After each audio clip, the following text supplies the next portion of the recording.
کامران خان صاحب کا ایک رپورٹ ہے۔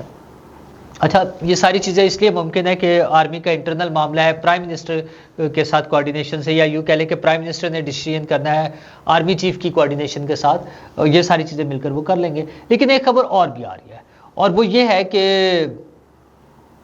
ندیم انجم صاحب جا رہے ہیں اپنا ٹائم پورا کر کے، وہ فوج کا انٹرنل ایک سسٹم ہے اس کے مطابق وہ چلے جائیں گے، اور ان کی جگہ ایک نئے صاحب آ جائیں گے۔ ان کے نام کے حوالے سے کوئی سرپرائز بھی آ سکتا ہے، اور سرپرائز اس طرح سے ہو سکتا ہے کہ بالکل ان ایکسپیکٹڈ، جو ابھی لوگ کوئی پچھلے دنوں کور کمانڈر پنڈی کو انہوں نے بنایا ہوا تھا، پی ٹی آئی والوں نے ان کو لگا رہے تھے، اچھا عجیب و غریب سے اس پہ معاملات چل رہے ہوتے ہیں نا، کوئی کور کمانڈر پشاور کا نام آ رہا ہوتا ہے، کبھی اس طرح سے نام آ رہے ہوتے ہیں، لیکن بہرحال یہ ایک بالکل نیا سرپرائز آ سکتا ہے جو نام ہم لوگ بالکل ایکسپیکٹ نہ کر رہے ہو، اور یہ اسی ویک میں پرابلی یہ اناؤنسمنٹ آ جائے گی۔ اچھا، اس سے پہلے بھی اگر ہم ماضی میں دیکھیں تو مختلف معاملات چلتے رہے ہیں۔ شجاع پاشا صاحب کو ایکسٹینشن ملی تھی، جب کیانی صاحب کو ایکسٹینشن ملی تو ساتھ شجاع پاشا صاحب کو بھی مل گئی تھی۔ اب ایسا معاملہ نہیں ہے کیونکہ آرمی چیف کا تو ابھی فی الحال کوئی ایکسٹینشن کا مسئلہ نہیں ہے، تو یہ والی مثال ایک موجود ہے۔ اس سے پہلے جنرل اختر عبد الرحمان صاحب کو ایکسٹینشن مل چکی ہے بطور ڈی جی آئی ایس آئی، اور ٹینیور کم ہونا تو یہ ایشو ہی نہیں ہے کہ مختلف اوقات میں مختلف آفیسرز کے لیے کم ٹائم پہ بھی ان کی تبدیل کر دیا جاتا تھا اس پوسٹ سے، اور کسی دوسری پوسٹ پہ کمانڈ کرنے کے لیے بھیج دے، کور کو کمانڈ کرنے کے لیے کوئی اور چیزیں ہو سکتی ہیں، تو اس طرح کی چیزیں بھی ہو سکتی ہیں۔ بے نظیر بھٹو صاحبہ نے ایک نیا ہی تجربہ کیا تھا، انہوں نے ایک ریٹائرڈ آفیسر کو D G I S I لگانے کے وہ کیا۔ اچھا، اس کے علاوہ بھی جب یہ بات ہوتی ہے کہ اس کو سویلین ایجنسی ہے یہ، تو سول سائڈ سے کسی بندے کو لانے کی باتیں، یہ ہمارے مختلف ادوار میں مختلف ٹائم میں اس طرح کی باتیں چلتی رہتی تھی، لیکن میں پھر وہی کہوں گا کہ آئی ایس آئی کا بڑا ہی اہم رول ہے ہمارے جیسے ملک میں، جہاں پہ ہمیں تھریٹس ہیں انٹرنلی اور ایکسٹرنلی دونوں طرح سے، اور ہم ٹیررزم کو بری طرح سے فیس کر رہے ہیں۔ ہم نے بہت لمبی ایک طویل جنگ لڑ چکے ہیں ٹیررزم کے خلاف، دہشت گردی کے خلاف، لیکن وہ ظاہر ہے روٹس ختم نہیں ہوئی۔ جہاں جو تھوڑا بہت ہوا بھی تھا، وہ پچھلے دور میں جانے سے پہلے عمران خان صاحب نے جو کمال کیا ہے، دوبارہ سے لوگوں کو لا کر بسایا، اور ہم پھر اسی کا شکار ہیں، اس دہشت گردی کا، اور ہمارے جوان، ہمارے سپاہی، ہمارے آفیسرز اپنی جانوں کے نذرانے پیش کر رہے ہیں، سویلینز ہمارے عام لوگ جو ہیں وہ شہید ہو رہے ہیں، یہ سارے مسائل ہیں۔ تو ایسے معاملات میں آئی ایس آئی کا بڑا اہم رول ہے، اور ہماری انویسٹمنٹ کے حوالے سے بھی وہ بھی لنکڈ ہے چیزیں نا، وہاں ہم دیکھ چکے ہیں کہ چائنیز کو سیکیورٹی کی بڑی تھریٹس ہیں، اور آگے ہم فیوچر میں اگر سعودی انویسٹمنٹ یا باقی دوست ممالک سے بڑی ہیوج انویسٹمنٹ کو ایکسپیکٹ کر رہے ہیں، وہ جو بلینز آف ڈالرز میں ہوں گی، اس کے لیے بھی ظاہر ہے وہ دہشت گرد عناصر جو ہیں وہ اپنا کھیل کھیلنے کی کوشش کریں گے۔ تو ہمارے آئی ایس آئی اور جو دیگر جو بھی لا انفورسمنٹ ایجنسیز یا انٹیلیجنس ایجنسیز جتنی بھی ہیں، ان سب کا بڑا اہم رول ہوگا، اس حوالے سے کام کر رہے ہوں گے۔ اس حوالے سے جو بھی ہوگا چند دنوں میں یہ معاملات کلیئر ہو جائیں گے، لیکن اہم سٹوری یہ تھی کہ آرمی چیف نے 2 بڑی ملاقاتیں کی تھی، کراچی میں اور لاہور میں، اور بزنس مینوں سے ملاقاتیں تھیں جس پہ بہت ساری چیزیں ڈسکس ہوئی ہیں۔ ڈسکس یہ ہوا ہے، انہوں نے کہا کہ جناب ہم نے بزنس کرنا ہے، کاروبار کرنا ہے، اور اس ملک کو آگے لے کے چلنا ہے، ٹھیک ہے، اب اور کوئی آپشن نہیں ہے، ترقی کے لیے ہم نے بزنس کو آگے لے کے جانا ہے، اس میں کوئی رکاوٹ نہیں ڈالے گا، آپ لوگ کام کریں۔ لیکن کچھ چیزوں پہ انہوں نے بڑا کلیئر کٹ کیا، انہوں نے کہا جی یہ جو نان فائلرز ہیں نا بزنس میں، یہ تو آپ سمجھ لیں کہ یہ کرمنلز ہیں۔ اچھا، یہ ساری چیزیں ظاہر ہے براہ راست ابھی فوری کوئی آ کر سامنے بات نہیں کر رہا، لیکن سورسز سے جو باتیں کوٹ ہو رہی ہیں اس میں آ رہا ہے کہ جو نان فائلرز ہیں وہ تو سمجھ لیں کہ وہ کرمنلز ہیں، ان کو لیے معافی کوئی نہیں ہے، یا تو وہ ٹریک پر آ جائیں، اپنا ٹیکس ریٹرنز فائل کریں، اور ہماری جو معیشت کے پہیے میں شامل ہوں، اس میں نیٹ ورک میں شامل ہوں، باہر رہ کے نہیں یہ کام ہو سکتا، 2 نمبری نہیں چلے گی۔ دوسرا، جن لوگوں نے پچھلے 6-8 ماہ میں ڈالرز خریدے ہیں بڑی تعداد، بڑی مقدار میں نا زیادہ، وہ ان کی بھی فہرستیں تیار کی جا رہی ہیں کہ جناب ان کو بھی ڈیل کر لیں گے نا ان سے کہ ٹھیک ہے۔ اچھا، پھر جو ڈالرز کی سمگلنگ ہو رہی ہے اس پر بھی بڑا سخت ایکشن لیا جائے گا۔ ہمارے ہاں سے millions of dollars daily especially Afghanistan اور باقی جگہوں پر بھی اسمگل ہو رہے ہیں، تو ان کو روکنے کا بھی میکینزم بنایا جا رہا ہے. اور افغانستان کے حوالے سے تو شاید کچھ اور سٹیپس بھی لیے جائیں، جس میں افغان مہاجرین کے حوالے سے بھی کچھ سٹیپس لیے جا سکتے ہیں. اچھا، اس کی وجہ یہ ہے کہ جب افغان حکومت اس طرح کے معاملات کرے گی پاکستان کے ساتھ جو سیکیورٹی کے حوالے سے ہیں، اور میں بلکہ کل سن رہا تھا، آج صبح کل ایک دوست سے ڈسکس ہوا تھا کہ شاید انہوں نے ٹریول ایڈوائزری بھی دی ہے افغانیوں کو کہ پاکستان کا سفر نہ کریں. مطلب کتنے شرم کی بات ہے یار. اگر یہ بات درست ہے، افغان حکومت اگر اپنے شہریوں کو کہہ رہی ہے، تو بھائی پھر اپنے یہ جو ملینز میں جو آپ کے شہری یہاں پر بیٹھے ہوئے ہیں، ان کو لے جائیں اٹھا کر. آپ کو اتنے سیکیورٹی کا مسئلہ ہے پاکستان کی، جو کہ سراسر سٹیک پر ہے آپ کی وجہ سے، افغانستان کی وجہ سے نا. وہ جس طرح سے لوگوں کو وہاں پہ پناہ دی گئی ہے، وہاں پہ سیف ہیونز دی گئی ہیں، اور ہم نے ان کی جنگ کے لیے اپنا اتنا بڑا نقصان کیا، جانی مالی ہر طرح سے، یہ جو سارا کچھ ہوا ہے. تو اب اگر وہ ایسی باتیں کریں گے تو ٹھیک ہے، پھر یہاں سے بھی ریئیکشن آئے گا. پر اس حوالے سے بھی کام ہو رہا ہے، افغان مہاجرین کے حوالے سے بھی، اور اسمگلنگ کو روکنے کے حوالے سے بھی، کہ یہ اسمگلنگ روکی جائے گی. اور جو انویسٹمنٹ آ رہی ہے سعودی عربیہ سمیت دیگر ملکوں سے، اس کے حوالے سے بھی ظاہر بات چیت ہوئی ہے. اور لوکل انویسٹمنٹ جو ہے وہ بڑا اہم ایلیمنٹ ہے. فورن انویسٹمنٹ تو آنی ہے، تو اپنے جو ہمارے